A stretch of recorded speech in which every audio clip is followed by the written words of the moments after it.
Your salvation is within, and your Bible actually tells you so. Yes, from a Hermetic alchemist, I am telling you that your Bible actually tells you that you have the power over sin, that you don't need Jesus, that you don't need judges or kings or blood sacrifices or any of those things. Your Bible told you so in the very beginning, but y'all don't pay attention to that because you're holding on to Jesus because you got to have it because it's your easy way out. You don't believe me? I'm going to prove it to you. So from years ago, I did this video that it was about 30 minutes long. But I'm going to give you the short condensed version where I broke this down for you. In this shorter condensed version, it goes through Genesis chapter 4. This is the fabled Cain and Abel story. Well, listen, study to show yourself approved, but check it out. In that 6th verse, after Cain was pissed off that his sacrifice didn't get the same kind of revelry from God that Abel's did, and Cain was very angry and his countenance fell.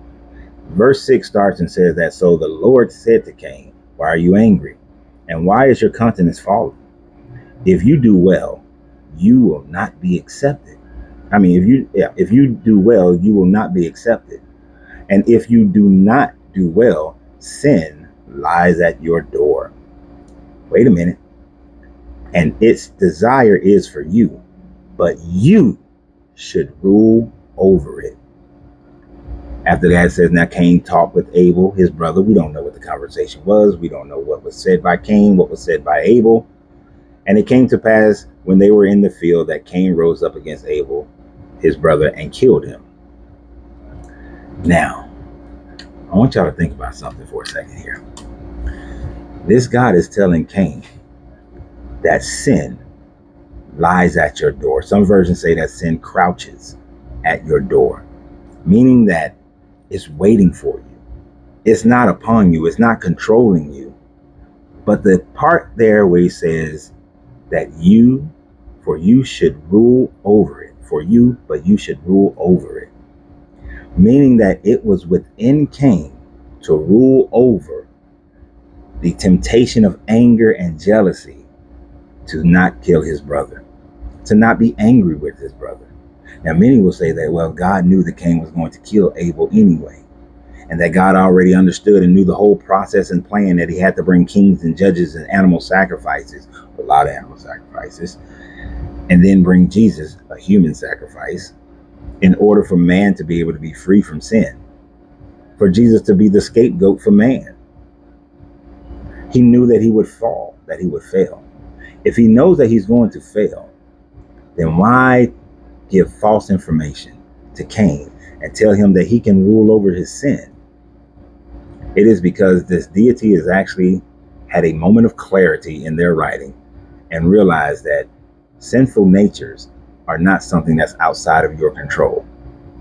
That you have the ability to raise your consciousness to a higher plane so that you do not commit sins against yourself. You see, when he killed Abel, it wasn't so much that he sinned by killing Abel towards God or towards anyone else.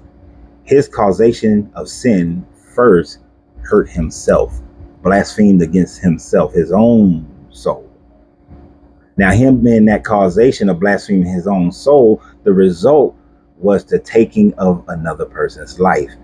Abel became the effect of Cain's effect of damaging his own spirit. So when your Bible says that the only unforgivable sin is the blasphemy against your own soul, it's talking about sin is really just blaspheming against yourself, doing things that are against you. The results of that, the effects of that can and often does injure other people.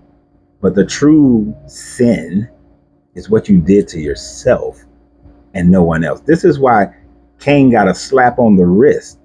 As a matter of fact, it wasn't even a real slap on the wrist. He somewhat was rewarded for it by saying that if you send me out, others will try to kill me. And then this deity backs up Cain, supports Cain, and says that if anybody were to kill you, their punishment will be sevenfold. And he placed a mark on Cain so that he's identifiable, so that people would know, you kill Cain, I'm gonna have a problem with you because I'm God. Cain, that's my number 2. Well, maybe number 4. Adam number 1, Eve number 2, Abel number 3, Cain number 4. But he rewards Cain for his murder by protecting Cain from having to be murdered or revenge sought upon him himself. Adam could not have sought revenge on Cain. Eve could not have sought revenge on Cain, or else they would be punished sevenfold. Think about that. Think about if a murderer killed someone, the punishment would be, yes, they get sent out, but if anybody harms them, we're going to punish that person way more than we punished Cain, way more than we punished the original murderer. Think about that, people. This deity is supporting the murderer. But the main thing that we need to take away from this, those who have reached a higher level of consciousness, is the fact that any nature within yourself that causes you to do things that are against yourself, that is something that you have control over. That is something that you can rule over. The lower vibrational things, you do not have to submit to them. They lie at your door every day. Every day, every decision you make, every place you go, everyone you interact with, the lower vibration crouches at your door. But you have the ability to rule over it.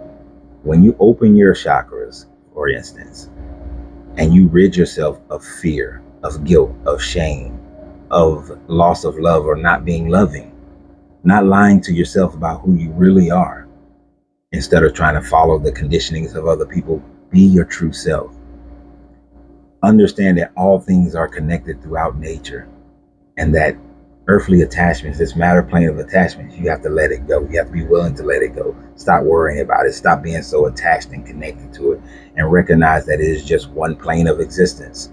And it is not even your primary plane of existence that you should be existing on, but merely a place for you to gather yourself, learn more, and grow. When you've done that, you have mastered you. You have become the ruler over you. You control your emotions, you control your thoughts, you control your actions.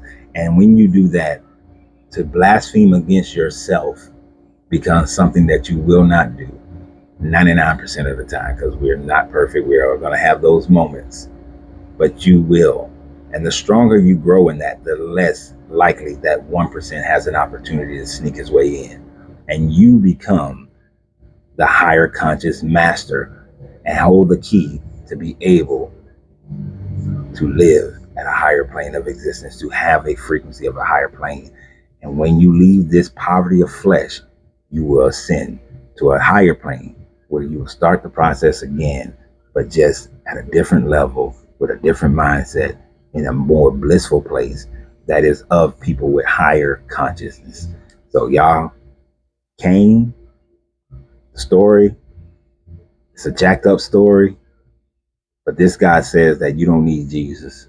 You don't need all the prayers. You don't need the animal sacrifices. You don't need to go to the churches. You don't need to follow some religious cult of Christianity, Islam, Judaism, Buddhism, Taoism, any-isms, Hinduisms, Jainism. You don't need to follow any of those codexes.